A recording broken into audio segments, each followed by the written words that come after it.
L'école du vivant. Le vivant ne transmet pas des images. Il transmet une manière de naître. Je ne dessine pas la nature, j'apprends d'elle. En observant le vivant, je découvre comment une forme apparaît, se développe, se transforme sans jamais rompre ce qui la relie aux autres. Mes dessins ne reproduisent pas ce que j'ai vu. Ils prolongent cette manière de croître. Je regarde longtemps avant de dessiner. Il suffit d'un jardin, d'un cerisier, d'une branche qui se déplace presque imperceptiblement, d'une lumière qui traverse les feuilles avant de disparaître. Je pourrais croire que je regarde des couleurs, un vert plus dense qu'un autre, le jaune d'une herbe qui fatigue, le brun d'une écorce, le gris qui s'attarde entre les feuillages. Mais ce ne sont pas les couleurs qui me retiennent. Je regarde ce qui les fait tenir ensemble. Une feuille n'est jamais seule. Elle appartient à une poussée qui la précède. Chaque nervure prolonge une autre. Chaque bifurcation prépare la suivante. Une branche hésite, change de direction, retrouve son élan. Une rivière rencontre une pierre. Elle ne lutte pas, elle invente un passage.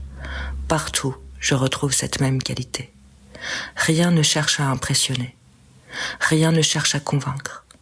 Le vivant ne joue aucun personnage. Il n'a rien à cacher.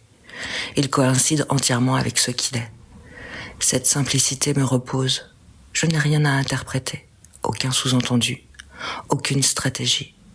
Seulement des transformations. Je peux rester très longtemps devant une toile d'araignée. Non pour sa beauté. Pour la précision de ses tensions. Je peux oublier la feuille et suivre ses nervures. Oublier l'arbre et regarder la naissance d'une branche. Oublier le paysage et ne plus voir que la manière dont une forme appelle la suivante. Alors quelque chose change. Je ne collecte plus des images. Je laisse des mouvements s'inscrire en moi. Lorsque je dessine, il ne reste ni arbre, ni rivière, ni toile d'araignée. Le vivant a disparu. Son intelligence, elle, continue d'agir. Ma main ne copie rien. Elle se souvient d'une manière de pousser, d'une manière de se diviser sans se disperser, d'une manière d'étendre une forme sans rompre son unité. Chaque trait oblige le suivant à trouver sa place. Chaque ajout transforme discrètement l'ensemble. Le dessin ne progresse pas, il se développe, comme une branche, comme une mousse, comme une eau qui découvre son chemin.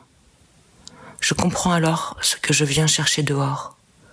Ni des paysages, ni des sujets, encore moins des modèles.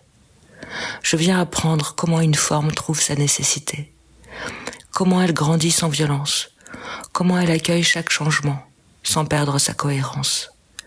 C'est cela que mes dessins poursuivent.